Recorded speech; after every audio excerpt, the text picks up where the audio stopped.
Nag-order nga pala ako ng paninda dito lamang sa malapit na wholesaler dito sa amin. Ang total na binayaran ko ay nasa 3,156. Free delivery nga din pala ang mga order kong ito. Naubos na nga pala mga sigarilyo ko kaya agad akong nag-order. Ang kagandahan nga pala dito kapag nag-order ka, ngayon din ang deliver. So yan nga pala ang aking mga na-order na sigarilyo. Bumaba nga pala ang Camel, dating 108, ngayon 107 na. Sa grocery naman, dating 108, ngayon 104 na.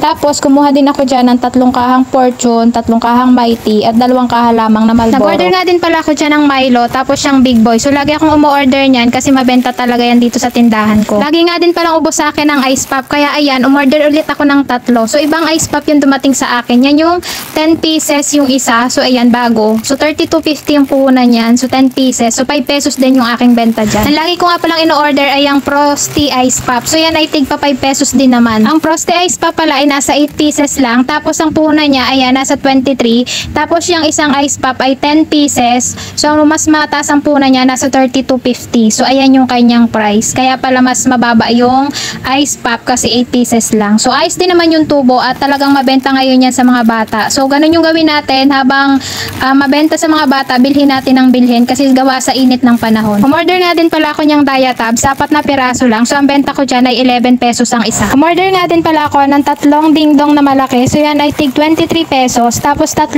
dingdong na maliit. So yan ay tig 9 pesos. So hindi na ako bumibili nung tig piso kasi hindi na siya pwedeng piso yung benta. So yan na lang malalaki ang aking binibili. Tapos yung Yakult, 12 pesos na yung benta ko dyan. Isang Thai na Dab na green at isang Thai na Dab na kulay blue. So yan ay conditioner, tig 8 pesos. So umorder din ako niyang putlong. So yan ay tig 16 pesos yung benta ko dito. Tapos umorder din ako ng Tender Juicy na classic kaya lang wala. So yan yung pinadala sa akin. Yung isa, yan jumbo.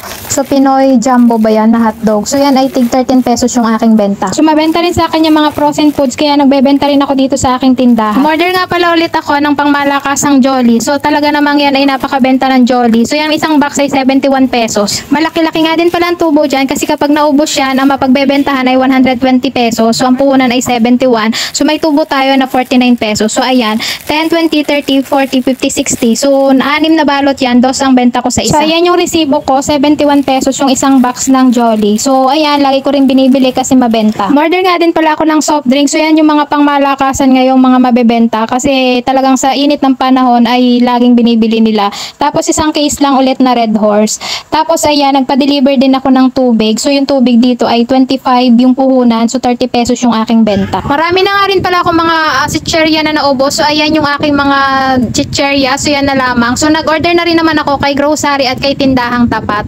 Tapos yung mga, ayan, yung ibang mga paninda, marami na rin kulang sa mga toyo, suka. So ayan, nag-order na rin ako. Tapos yung mga dilata, marami na rin mga kulang-kulang na paninda. Ayan nga pala yung lagayan ko ng dilata at may ilan-ilan na rin na kulang. So ayan, magabok-gabok na nga rin pala. Matagal-tagal na rin akong hindi nakakapagpunas ulit. At ayan nga, kitang-kita na ulit yung mga gabok. Kailangan talaga kapag may sari-sari store, araw-araw maglilinis. Kaya lang di na talaga maatupag sa daming ginagawa. So maglit nga pala ako kanina sa Talipapa at bumili ako niyang bawang sibuyas at luya. Dati nga pala in-order ko lang yan online at dinideliver na lang dito sa akin tindahan. Kaya lang ngayon hindi na siya nagdi-deliver kaya kailangan kong pumunta ng Talipapa. Araw-araw din kasi may naghahanap sa akin yung sibuyas at bawang. Minsan nga nauubusan ako niyan kaya talagang sayang yung benta kasi araw-araw talaga may bumibili. Kaya pag may pagkakataon talaga at may bantay sa akin tindahan, talagang lumalabas ako para bumili. So ayan pala yung presyo ng sibuyas, 127. Ang bawang ay 75 at ang luya ay 35. Ang kilo pala ng luya ay 80 pero nung sinabi kong sa tindahan at aking ibebenta ay ginawa niya na lamang 70. Hindi ko na nga pala natanong kung magkano ang kilo ng bawang at sibuyas. So basta yan ay pinakilo ko na lamang at ganyan karami yung sibuyas at bawang. Lahat nga pala yan ay binigyan ng discount nung sinabi kong ibebenta ko sa aking tindahan. Madami-dami na nga din pala ang 30 pesos na luya. So ganyan siya karami. Inilalagay ko nga pala itong luya sa rep para matagal ang buhay. Ilalagay ko nga lang pala sa plastic tapos ilalagay ko sa rep.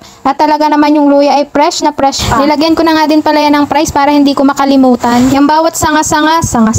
Yung putol, basta yan, 5 piso yan. So dinadagdagan ko na lang kapag medyo maliit. Kapag may tindahan ka pala at nagtitinda ka nitong luya, ilagay mo sa rep para matagal matuyo. Ang bawang nga pala ay 8 pesos ang isa niyan. So pare-parehas naman ang laki niyan kasi ako ang pumili. Tumubo nga pala ako sa bawang ng 37 pesos sa puhunan na 75 pesos kaya ayos na din yan. Sa luya nga pala halos kalahati ang tubo kasi mura-mura ang luya at yun nga, kailangan ay tama lang, katamtaman laki lang yung ating ibebenta sa 5 pesos ang halaga. Pati pala sibuyas, nilagyan ko na rin ng presyo. Sa mahal ng sibuyas, kailangan nating matandaan ang presyo. So yan yung price ko ng sibuyas. May 8 pesos, may 7 pesos, may 6 pesos, may 5 pesos, may 4 pesos at may 3 pesos. Depende sa laki. Iba-iba kasi ang laki ng napili kong sibuyas. May naghahanap kasi ng malaki at may naghahanap din naman ng maliit lang. Kaya ayan, iba't ibang size na yung kinuha ko. So bago ko nga pala nilagyan niya ng presyo ay kinumpute ko muna kung ako may tutubuin. So bago tayo maglagay niyan sa lahat ng ating binili ay kukumputin muna natin para hindi tayo malugi. So yun nga, ayos naman ang ating kita dyan sa bawang, sibuyas at luya. At yun nga, kinabukasan naman ay dumating ang order ko kay grocery.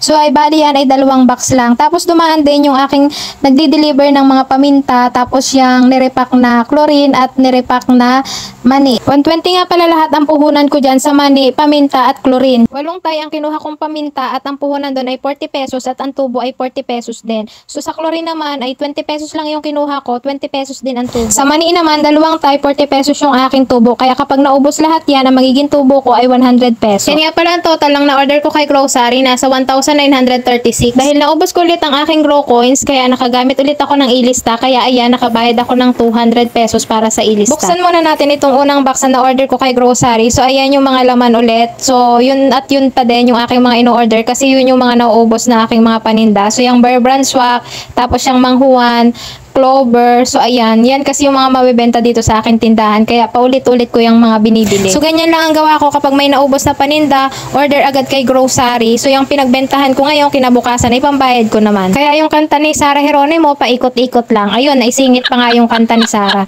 So ganun lang, kailangan ay paikot-ikutin lang natin yung ating puhunan para sa ganun ay tayo ay kumita. Kaya pag may naubos na paninda ay order agad natin. Huwag nating hayaan na maubos yung ating paninda at wala tayong maibenta sa ating mga customer. So ayan yung mga na-order ko pa. Coffee ko Blanca, Coffee ko Black, tapos yung Bear Brand na chocolate. So yan ay 14 pesos. Kasi yung Bear Brand Swak ay 13 pesos lang yung benta ko. Tapos 4 lang, tapos ilang peraso lang ng mga dilata yung wala na dito sa aking tindahan. So ganyan lang yung gawa ko. Kapag may benta na ako, kinabukasan ay ipamimili ko na agad at i-order ko na ng aking mga paninda. So wag nating ipunin yung ating mga benta. Para sa ganon ay mapaikot natin yung puhunan natin at talagang tayo ay kumita. Ganyan lang tayo may mga sari-sari store. Always check kung ano yung mga panindang kulang na para sa ganon ay agad-agad natin itong may order. So yan lang guys ang mga na-order ko kay grocery. Yan yung unang box na aking na-order at yan lang yung mga naubos na talaga dito sa aking tindahan. Tapos ito naman yung pangalawang box. Subuksan natin kung anong laman. So yan lang guys ang laman. 24 pieces na Happy Pants XL. So yan ay 11 pesos.